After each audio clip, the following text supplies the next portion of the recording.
Our whole life is shaped by decision, but there's 3 decisions you're making every moment you're alive. And the way you make these 3 decisions shapes your destiny. 3 decisions that control people's entire lives.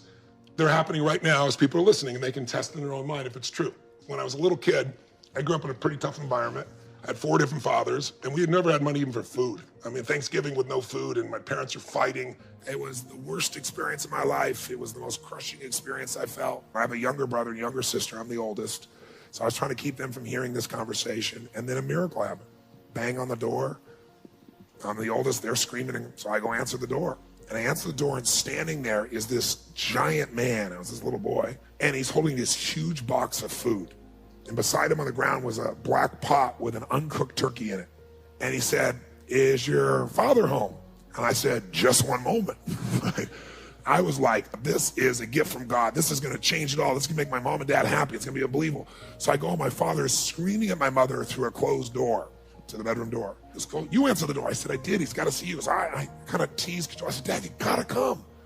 So he said, "Fine." He made one last yell at her, and he walks to the door, and I'm waiting there, just can't waiting to see his face.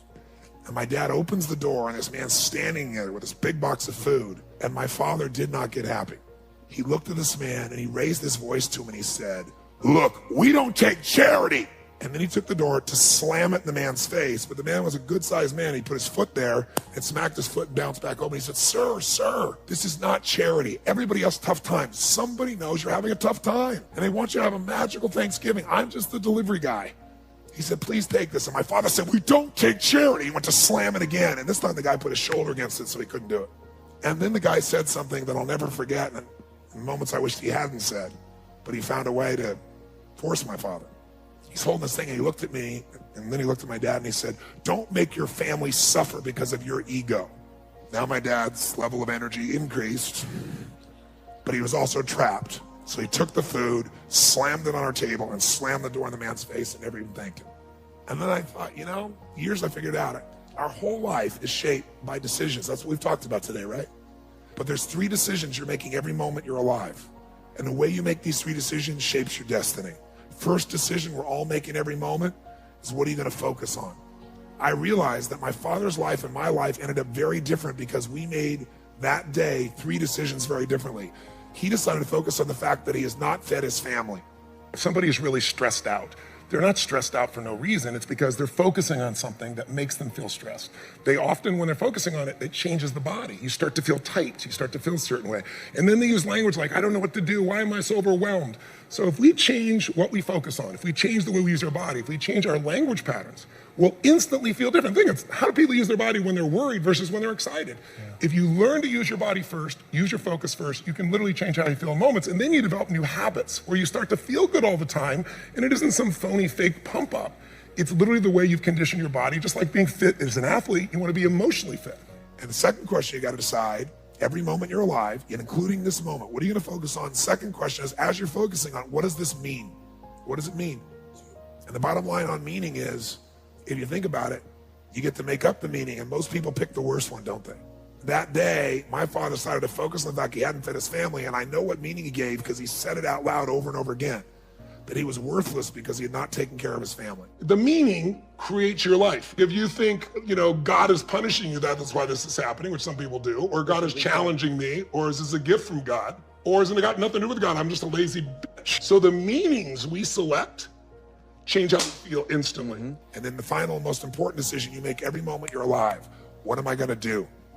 What am I gonna do? And I'll tell you what he decided to do. He decided to leave our family shortly thereafter. 3 years ago, he passed away. He died alone. Nobody wanted to be part of it. And my life turned out very different than him.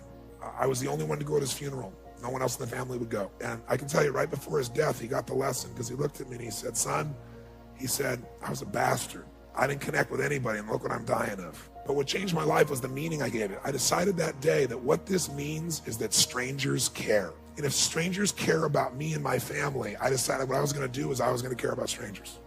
And that completely changed my life. I promised myself someday I'd do well enough to do this for other families like was done for me.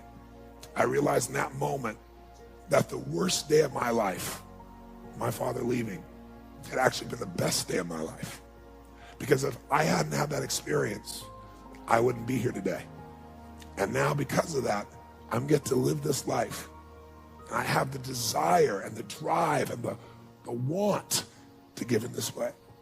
And so I've really realized that the worst day was the best day, that was God's gift. The gift wouldn't have been there if he would have stayed. I tell you the story for a couple reasons. One is, if you want to change your life, figure out how your worst day was your best day. It'll change everything, because it is if you look for it. If you find the deeper meaning, it is. There's something in you that wouldn't be there without it. The most important decision you can make above any on the face of the earth is deciding that no matter what happens in your life, no matter what happens, you're going to live in a beautiful state. Well, what the hell does that mean? It means that you're not going to suffer. It means a beautiful state is that you're going to be happy, but that's only one. Or you're going to feel creative, or you're going to be passionate, or you're going to be in awe of something, or you're going to feel love. Any state that's a beautiful state is really the core essence of who you are without fear. The decision to say, I am not going to suffer, that if suffering arises, pain's one thing, suffering's another. And the way you suffer is you focus on yourself. Right. Suffering comes when we obsess about ourselves, what we're getting or not getting, what we should have done, what others should have done for us. It's the me game. Your primary core is a giver, which is why you're prospering. You're not the me. You're like, how do I give more, do more, share more, create more? How do we do a better job for our clients? Your entire life is that. That's why you're prospering and you're not feeling suffering. But when you do suffer, and I promise you do, you correct me if I'm wrong, it'll because you're worrying about something in the future. How's this going to happen? Will this come together? Suffering can be worry, it can be anger, it can be frustration. It's anything that takes you out of a beautiful state. And here's what people don't get. You can end suffering by stop focusing on yourself and focus on something you want to serve greater than yourself. Your children, your wife, your mission, your life. You can get out of it in an instant because the nature of the human mind is to constantly compare things. Life is short. We don't know how short it's going to be. But if you only had a week to live, I bet you wouldn't allow yourself to suffer over a little crap that makes you crazy normally. I think you would probably spend time with those you love. You would do what you love. You'd take awe in a sunset. You'd smell the air. You would take in everything in those final moments that you possibly do. So my thing is, why wait? Right. Why wait? Why not just decide that if I start to suffer, I know the solution, because suffering is me obsessing about me. Here's history and one thought. Good times create weak people.